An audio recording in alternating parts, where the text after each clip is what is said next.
Sumpah ya, ini tuh salah satu film komedi horor yang menurut gue tuh termasuk yang tolol, menyenangkan gitu. Walaupun gue mengakui ada beberapa aspek penulisannya tuh kayaknya sebenarnya potensial ya, tapi kok kayaknya eksekusinya belum mateng aja di film ini gitu. Jadi kayak gue gregetan dan pengen gue bahas di video review kali ini gitu. Jadi pertama-tama dari segi premisnya ya.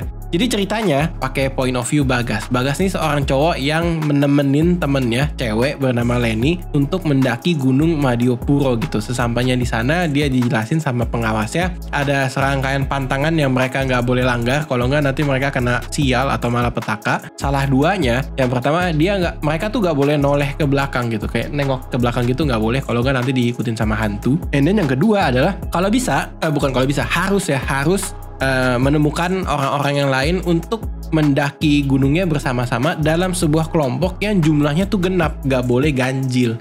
Kalau ganjil berarti salah satunya adalah hantu gitu. Nah, sejak saat itu sudah dijelaskan dan mereka mulai mendaki, mereka ketemu sama serangkaian orang-orang aneh bin ajaib yang membuat tiba-tiba jumlah kawanan mereka nih berlima, dan setelah mereka mengalami hal-hal aneh, mereka mulai bertanya-tanya kira-kira siapa nih hantu di antara kita gitu. Oke, gue langsung bahas aja ya. Gue suka banget dari segi konsep dan tema yang diangkat dari film ini. Konsepnya, kita nih diceritain lewat point of view Bagas sebagai point of view pertama.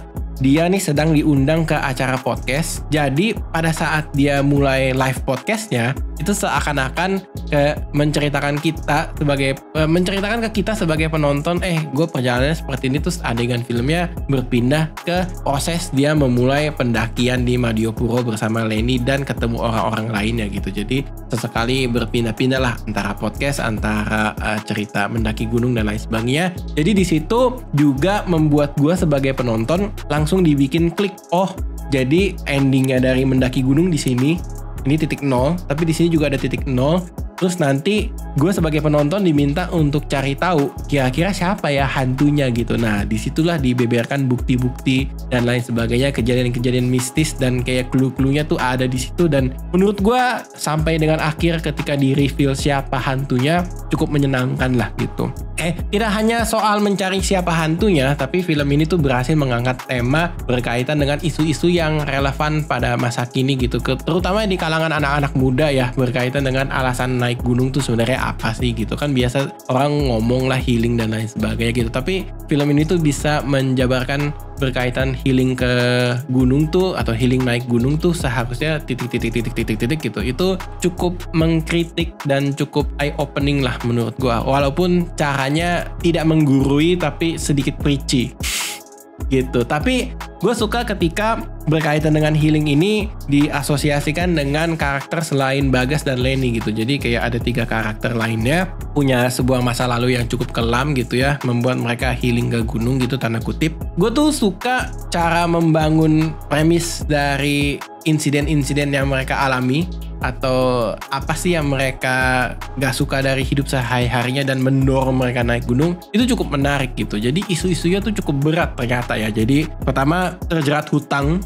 ya, alasannya yang sedang populer dibahas di internet pada masa kini. Yang kedua berkaitan dengan mengecewakan orang tua karena sebuah peristiwa yang sangat naas gitu. Itu juga biasa sering terjadi di Indonesia. Dan yang ketiga, ini adalah seorang anak yang dosa orang tuanya tuh saking beratnya si anaknya jadi ikut kena korban gitu. Gua nggak akan jabarin siapa di antara mereka bertiga ini ke karakter yang mana dan lain sebagainya, itu nanti takutnya spoiler. Tapi gue jelasin di sini karena ini sebagai konteks aja. Sedalam itu penulisan filmnya mencoba untuk ini isu lumayan penting loh, walaupun film ini komedi horor, walaupun film ini intensinya untuk ketawa-ketawa, tapi mudah-mudahan keluar dari menonton film ini tuh bisa tersampaikan dan nyantol lah. Nah, gue merasa itu intensi mereka dan buat gue cukup berhasil. Makanya gue suka poin pertama, konsep dan tema yang diangkat. Nah, poin kedua yang gue suka jelas datang dari jokes-jokesnya.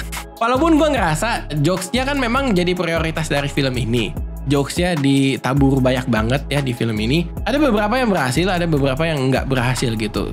Untungnya banyak yang berhasil buat gue gitu. Gue merasa jokes-jokesnya berhasil ketika memang intensinya tuh tidak untuk trying to be funny gitu. Ya kayak guyonan-guyonan cara berbicara natural dan lain sebagainya itu benar-benar membuat gue terhibur gitu. Ketika didatangkan yang trying to be funny, ya gue menahan tawa gitu, kayak masa sih kayak gini sih penulisannya gitu. Jadi kayak ya ada hit ada miss ya, tapi kebanyakan hitnya jadi gue suka. Nah berkaitan dengan jokes ya, gue pengen apresiasi ke aktor-aktornya. Ada Bene sama ada Kesha Lefron, kayak mereka tuh memerankan karakter mereka tuh luar biasa absurd banget. Komedinya dieksekusi dengan sangat baik dan tepat gitu, kayak ya ini nih di sini levelnya mereka nih, bercandanya segini, efek ketawanya juga kena lah ke gue gitu. Gue sangat suka lah. Poin keempat ya yang gue suka dari film ini berkaitan dengan aspek teknis gitu. Aspek teknis gue cepet aja lah ya. Jadi dari segi sinematografi gue suka pemilihan tempatnya gitu ya, titik-titik daerah alam, angle-angle kamera,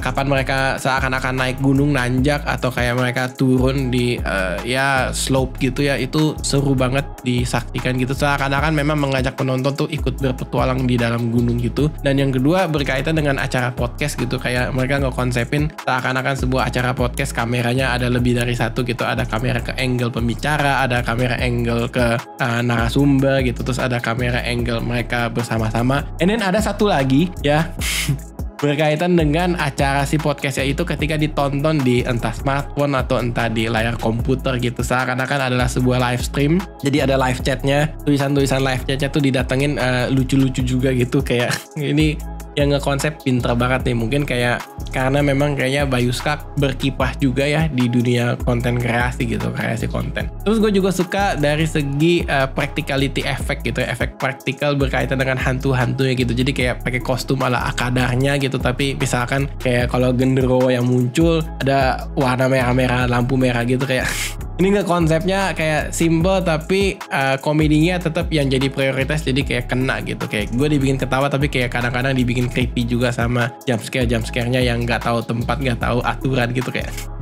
Tapi walaupun gue banyak sukanya, gue ngerasa film ini secara potensi besar, tapi ada beberapa hal yang belum termasak dengan matang. Pertama-tama dari segi penulisan dramanya, gue tuh ngerasa ada satu karakter yang begitu hadir di Sekawan 5 ini itu sedikit mengacaukan skala prioritas karakter-karakter lainnya. Mengingat ini kan mereka naik gunung ya, naik gunung kan harusnya safety-nya diutamakan prioritas gitu. Tapi kayak ketika orang ini datang, gue sebagai penonton yang membayangkan what if situasi real naik gunung ketemu peristiwa yang seperti ini gitu. Apa sih yang seharusnya mereka lakukan dan logically mereka lakukan. Tapi kayak film ini tuh ngepatahin ke situ dan membuat gue kayak masa sih kayak gini nih gitu. Itu satu. Yang kedua berkaitan dengan ketika terjadi konflik antara karakter gitu, bersih tegang gitu ya. Gue ngerasa secara time itu kayak on off switch-nya tuh cepet banget gitu. On off switch-nya cepet banget, kayak tiba-tiba gontong-gontongan, ya udah bisa aja gitu, kayak kok cepet ya gitu. Gak tahu ya, mungkin itu intensinya ada unsur komedinya juga. Jadi kayak kita mau diajak untuk mentertawakan, ih segampang itu ya orang ngambekan gitu. Mungkin ya, tapi gue gak tahu gitu. Nah tapi berkaitan dengan penulisan dramanya, yang paling fatal atau paling jadi concern dari gue adalah gue ngerasa ketika film ini komedi nomor 1, misteri siapa hantunya diprioritaskan juga berkaitan dengan komedinya, itu kayaknya terlalu padat di awal, terlalu penuh di awal gitu. Ketika terlalu padat di awal, terlalu penuh di awal, porsi drama backstory dari masing-masing karakternya dan yang berkaitan dengan reveal dari plot twist ya, itu jadi kayak terlalu padat menjelang akhir dan klimaks. Jadi gua sebagai penonton,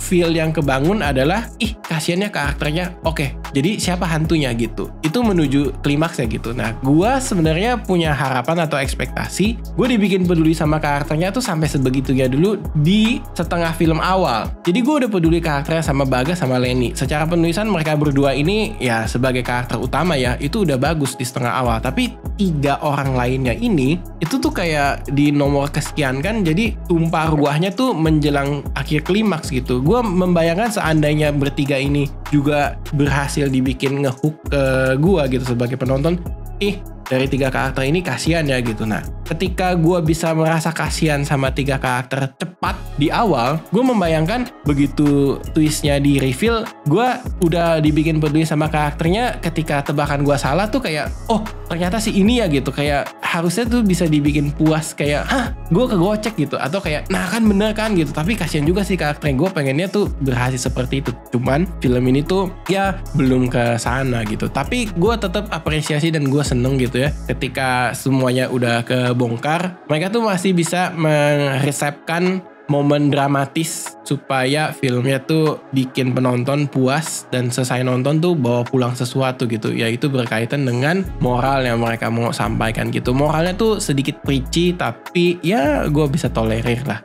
Ini salah satu film komedi horor ya, komedinya tuh jadi prioritas yang menurut gue tuh cukup menyenangkan. Atau buat kalian yang pengen ketawa bareng di bioskop gitu sama teman, sama keluarga dan lain sebagainya, film yang satu ini tuh recommended untuk ditonton gitu. Walaupun kalau dari gue masih ada beberapa kekurangan lah ya berkaitan dengan drama dan lain sebagainya gitu. Kalau misalkan kalian ada yang setuju sama komentar gue dari video kali ini, tulis aja di kolom komentar gitu. Oke, thank you semua yang udah nonton dari awal sampai akhir. Jumpa lagi di video lain dari Habis Nonton Film YouTube channel gitu. Gue Ray, pamit undur diri. Bye bye semua, thank you.